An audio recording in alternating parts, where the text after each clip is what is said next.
Hello again everybody, welcome back to Dark Souls 3. Today we're gonna explore the rest of Filing Shrine because there's been some stuff that you just couldn't access yet. You're an unkindled, aren't you? I am Cirrus, of the Sunless Realms, former servant of the divinity. Duties we each bear, but one's duty is a solitary affair. I doubt we've much to gain from fraternization. Blessing of the moon upon your journey. I doubt we've much to blessing. She'll just show up at one point, say what she just said, and then leave again. You know, for now at least.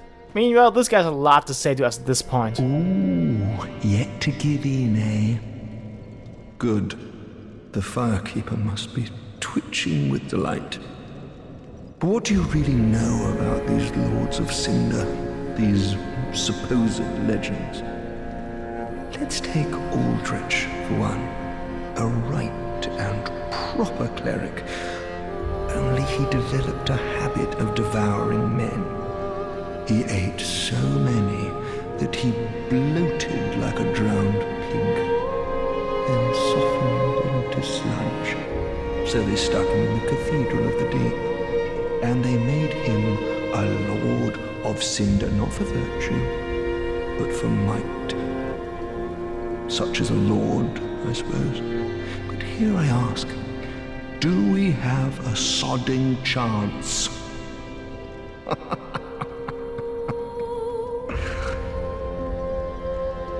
At the foot of Lothric Castle, an old path still runs below the tower in the undead settlement. It was used to transport sacrifices to the Cathedral of the Deep. You should see where it leads, if you've the stones for it.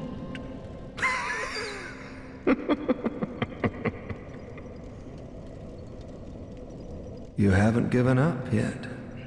Then you're a brasher lad than I thought. You can make better use of this. I don't need it. Not now I've flown the coop.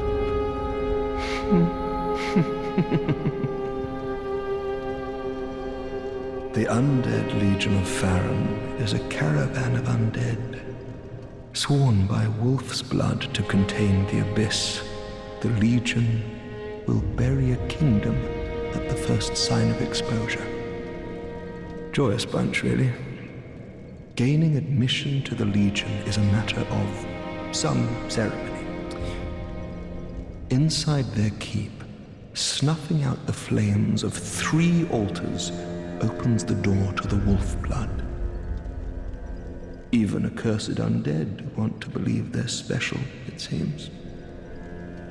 I pity the sorry souls.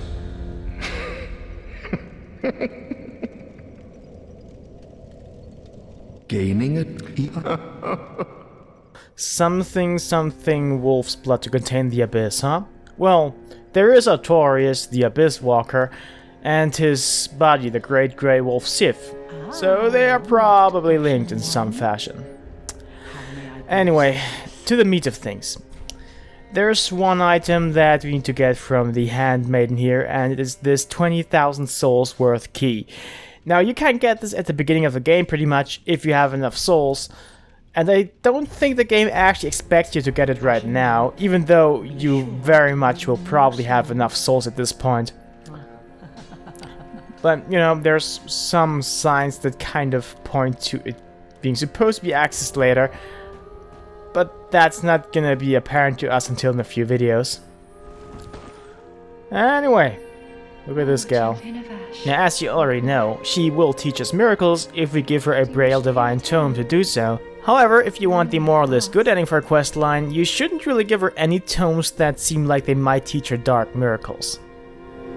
Oh, you've brought me a Braille Divine Tome. Now I can tell new tales of miracles.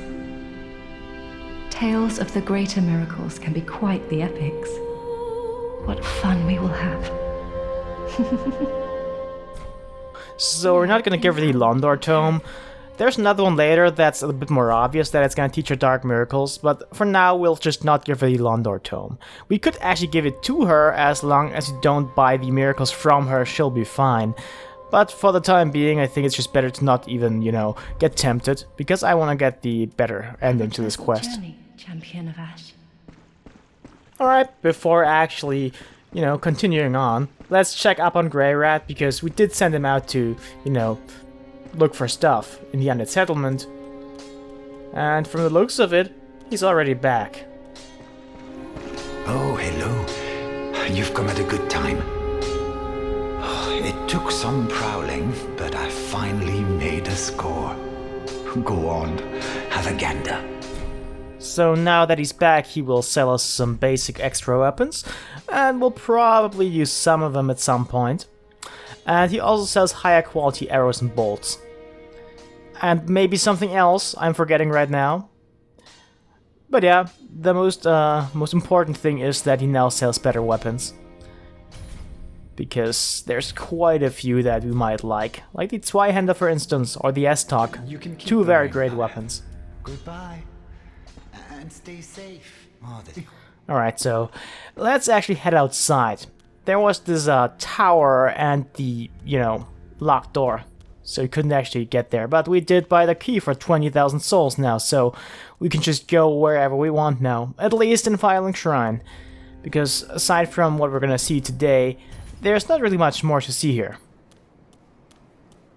By abusing a minor flaw in the geometry that let us slightly sequence break, we could already, you know, access some stuff we're only supposed to be able to access with this key. But, you know, it might be intentional actually that you can do that. Because you can only actually access a very small part of this area. In fact, we're not even gonna revisit that part that we've already seen, because there's no need for us to do so. What you're supposed to do is to just go to the end of this room and drop down a bit, and you can get an Estus Flask shard and stuff. You'll also be able to get under the Nest of the Crows, which means you can trade with them early.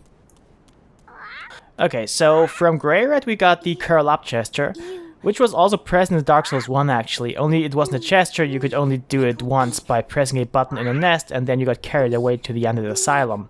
Now, I've been wondering something, but I never really tried it, so let's do it.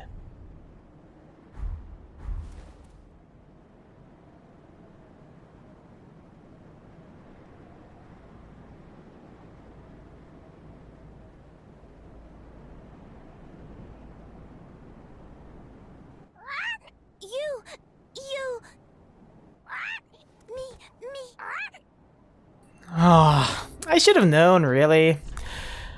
Yeah, you don't really get anything for curling up like a ball. Instead, let's get something for giving them black fire bombs. We don't need them, even though they do relatively good fire damage, actually.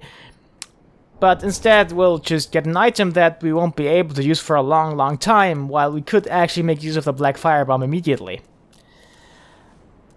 Because the Titanite chunk is actually the penultimate tier, if you will. It lets you upgrade a weapon from +7 to +9, or rather, make the jump from +6 to +7 and then up to +9. Meanwhile, from this Crystal Lizard, we do get something that we could actually use at this point. The Twinkling Titanite lets us upgrade some, you know, special weapons, like the Earthful Straight Sword, which is a decent weapon, again, but I think there's far better straight swords. But if you really want a weapon with particle effects, this is probably your best choice at this point in time. Now, as we ride this elevator, let's briefly get back to the Curl Up gesture, because it actually does have some practical use. If you say, fight Ward of the Boreal Valley, and just use it, most of his attacks, or I think all of his attacks even, will just straight up not hit you at all, which is great. But you can also use it against some other bosses to dodge attacks, but it's not that great if you can just, you know, regular dodge it. But anyway, from here we can see the entirety of the Cemetery of Ash, which is where we started out. That was the first bonfire and the second bonfire right next to each other pretty much. The only thing we really can't see is the coffin where we started from, because that's kind of hidden in that valley.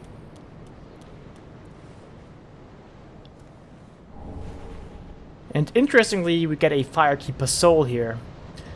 Now, if it had the goddamn decency to just look up, we would see a bell, and it looks suspiciously like the Bell of Awakening from Dark Souls 1. Actually, there's 2 Bells of Awakening, and this is just one of them. Or maybe it's a bell that just looks like it, who knows. And we could just drop down there to the left, but let's do something crazy, because over here is an item. It glows, so we must get it. There's no way around it, right? So let's just blind jump. Oh yeah! Ah well. Gravity's not my friend. Not today. So, little known fact, or rather well known fact if you play this game. These fog gates here, they might confuse you at first, but they're actually loading screens. Because, you know, the Final Shrine is a fairly large area actually for a hub area. So in order to make it load quicker, they just only load the inside at first.